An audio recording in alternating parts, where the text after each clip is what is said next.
Pour être régulièrement informé de la publication de nouvelles vidéos, abonnez-vous à notre chaîne YouTube Postervision. Donc après avoir posé le diagnostic de l'asthme, il faudra le traiter. Mais le traiter comment? Alors actuellement, il suffit de suivre les recommandations parce que le traitement de fond de l'asthme est actuellement bien codifié. Il doit répondre, il est parfaitement adapté au profil évolutif de la maladie. Donc l'asthme sera traité en fonction de sa sévérité. Il doit répondre à certains principes et objectifs. Bien sûr, c'est un traitement qui se donne au long cours. Donc on doit se fixer des objectifs et on doit le cerner de certains principes. Il faudra le modifier chaque fois que nécessaire. Donc dans le suivi de l'asthmatique, on ne va pas renouveler les ordonnances, on ne fait pas du renouvellement d'ordonnances, mais on fait du réajustement thérapeutique. On verra par la suite comment. Diapo, s'il vous plaît. Alors les principes de ce traitement, c'est d'abord la molécule. Tout dépend de ce qu'on veut cibler. Si on veut cibler les signes aigus, les signes, la crise, etc., on va donner un bronchodilatateur. Si on veut cibler l'inflammation, ça va être un glucocorticoïde, un corticoïde stéroïdien. La présentation, maintenant on a le choix entre différents dispositifs d'inhalation, poudre sèche ou aérosol doseur. La présentation, on a le choix, et la présentation est choisie en fonction du malade et de la situation dans laquelle se trouve ce malade. Il faudra privilégier pour le traitement de fond la forme inhalée. Et bien sûr, en premier lieu, on donnera les corticoïdes inhalés parce qu'on cible l'inflammation. Il faudra adapter le traitement de fond par palier d'intensité croissante. On verra par la suite. Il faudra reconsidérer le traitement tous les 3 mois. Alors dans la prise en charge de l'asthme, le traitement est donné pendant une certaine période. On le maintient quand il y a un contrôle 3 mois, puis après on le réévalue. D'ailleurs le suivi se fait, les rendez-vous de consultation se font. On revoit le malade généralement 1 mois à 3 mois. En général c'est 3 mois. Donc c'est des paliers de 3 mois. Réévaluer régulièrement l'efficacité clinique et l'évolution de l'EFR. Donc refaire l'EFR fait partie des modalités de suivi du patient asthmatique. Et en cas d'échec, avant de mettre en route une corticothérapie par voie générale, il faudra toujours vérifier, il faut être prudent pour la mise en route d'une corticothérapie par voie générale en état stable. Je ne parle pas de l'état aigu. Pourquoi? Parce que ça a beaucoup d'effets secondaires. Il faudra toujours s'assurer de l'observance de la prise correcte du traitement que vous avez donné et surtout de la technique correcte des thérapeutiques que vous avez, donc technique de prise des thérapeutiques que vous avez instaurées. Il faut penser à supprimer les facteurs d'aggravation et faire la désescalade thérapeutique lorsque le contrôle est obtenu. Alors, comment traiter? On traite selon l'état, selon le degré de sévérité de la maladie. Alors jusqu'à 2010, GINA permet de classer l'asthme selon les symptômes diurnes, nocturnes, l'activité, le DEP-VMS et la variabilité circadienne en 4 stades différents. Vous avez l'intermittent et vous avez les persistants avec 3 stades de sévérité différents. Et cette classification donc, se faisait sur l'histoire de la maladie, les symptômes, on recherchait les symptômes, leur évolution et tout, sur une période qui va de 6 à 12 mois, et ça permettait de donner ces stades-là. Mais on a remarqué que classer la sévérité de l'asthme en fonction des signes cliniques et fonctionnels était insuffisante. Pourquoi? Parce que la réponse au traitement est très importante. Donc on doit tenir compte de la réponse au traitement.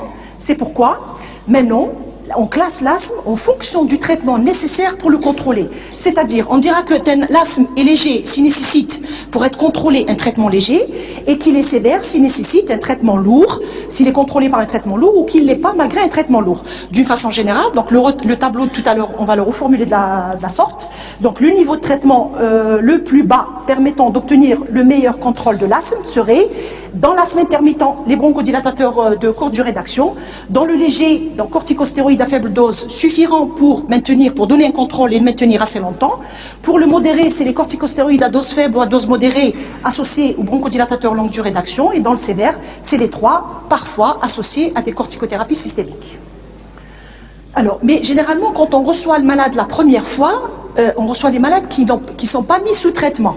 Donc, ça c'est exception faite juste pour la première fois. Quand on reçoit le malade la première fois, pour mettre en route un traitement, on tiendra compte de l'ancienne classification.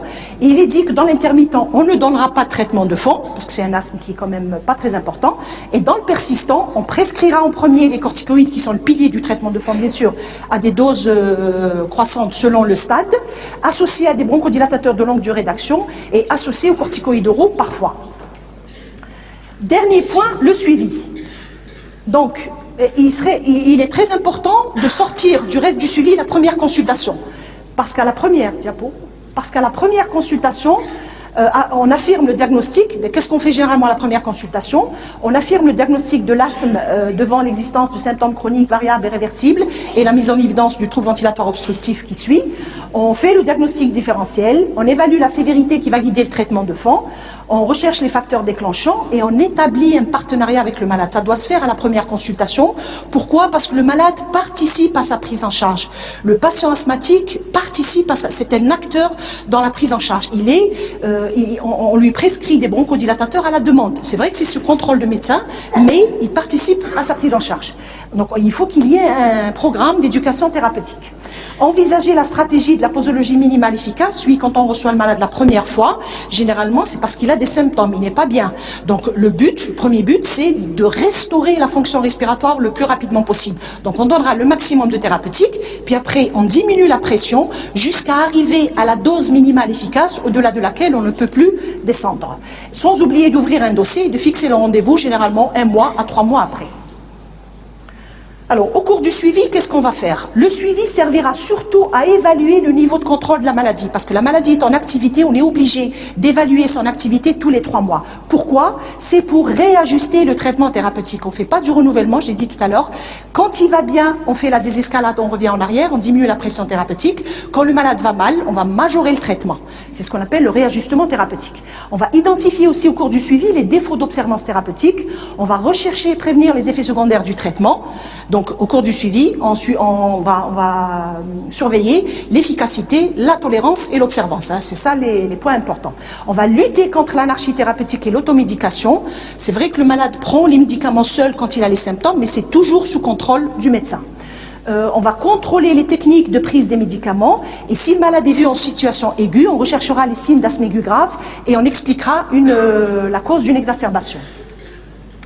Alors, comme j'ai dit tout à l'heure, donc le suivi sera centré sur le contrôle de la maladie, sur la tolérance et l'observance, et il doit aboutir au réajustement thérapeutique. Alors, pour réajuster le traitement, au cours du suivi, on a besoin de 2 choses. Ce réajustement se fait en fonction de 2 choses, du niveau de contrôle de la maladie et du traitement de fond en cours du patient. Alors, en fonction du niveau de contrôle, donc si le patient est contrôlé, on va maintenir ce contrôle pendant un certain palier de sécurité. Si le contrôle est maintenu, on fait la désescalade, on diminue. S'il est partiellement contrôlé ou non contrôlé, on va majorer, on va augmenter la même chose jusqu'à arriver au contrôle, maintenir un moment pour la sécurité, puis revenir en arrière s'il est bien. Et bien sûr, en cas d'exacerbation, on donnera le traitement d'urgence.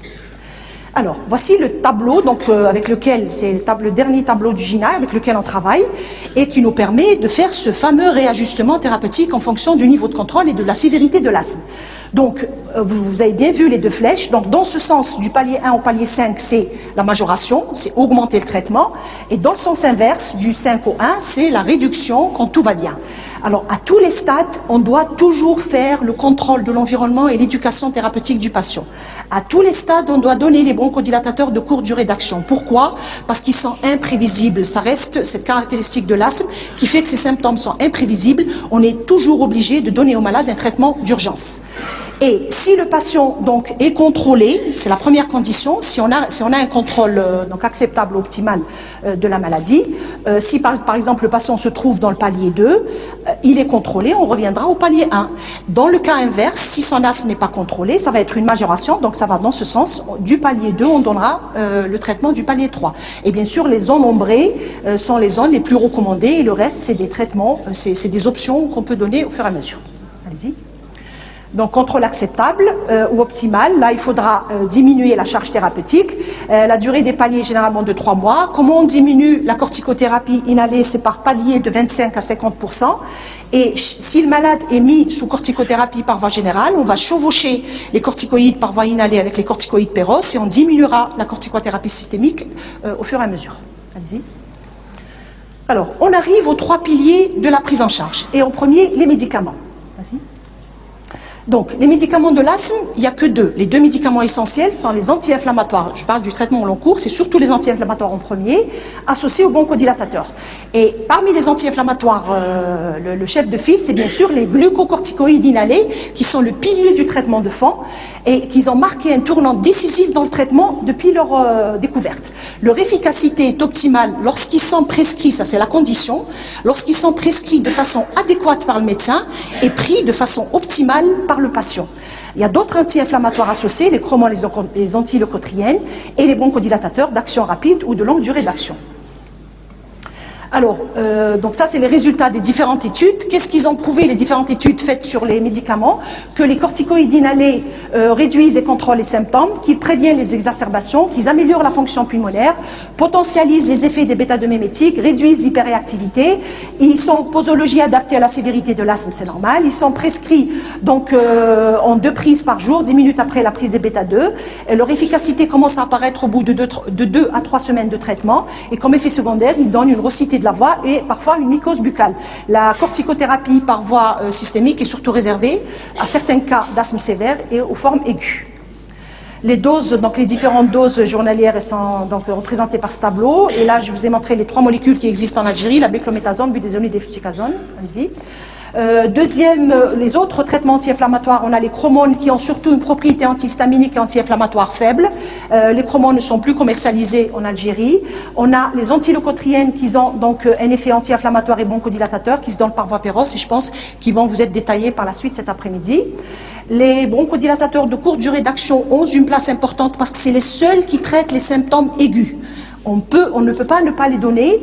Et ils sont le traitement symptomatique donc des formes aiguës. Ils sont pris généralement à la demande par le patient, bien sûr sous contrôle du médecin. La quantification de leur utilisation est un bon élément pour apprécier le contrôle de l'asthme. Leur technique doit être revue. La voie sous-cutanée intraveineuse est réservée aux formes graves et dans les structures d'urgence surtout. Et comme effet secondaire, ils peuvent provoquer une tachycardie ou un tremblement. Les anticholinergiques ne sont pas, ont un effet additif par rapport aux nébulisations avec les bêta-2. Ils ont un effet bronchodilatateur moindre que celui des bêta-2. Vas-y. Alors, les bronchodilatateurs de longue durée d'action sont les adjuvants importants. Vous savez que dans le traitement au long cours de l'asthme, il y a les corticoïdes qui sont le pilier, qui sont l'essentiel du traitement. Il y a ce qu'on appelle le traitement additionnel. Dans le traitement additionnel, on a les bronchodilatateurs de longue durée d'action, on a la théophiline, on a les antileucotriènes, on a les chromones, etc. Et parmi donc, les médicaments du traitement additionnel, les bronchodilatateurs de longue durée d'action sont les plus importants. Ils contrôlent les symptômes nocturnes, ils ont une durée d'action de 12 heures, donc ils sont pris à raison de 2 par jour, de 2 prises par jour. Ils peuvent aider à réduire les doses des corticoïdes, ils sont utiles dans l'asthme d'effort, mais ils ne constituent pas un traitement de la crise. Donc ils n'ont une place que dans le traitement de fond. Ils ont des effets secondaires similaires aux courtes durées d'action. La théophiline garde une place dans le traitement de l'asthme au long cours. Elle se donne bien sûr par voie péroce, à raison de 2 prises par jour. Elle a un effet bronchodilatateur modéré, anti-inflammatoire aussi. Elle a un problème, c'est qu'elle a sa marge thérapeutique très étroite. La dose efficace et la dose toxique sont très proches. Merci d'avoir regardé cette vidéo. Abonnez-vous et partagez-la sur Facebook. À très bientôt pour d'autres vidéos.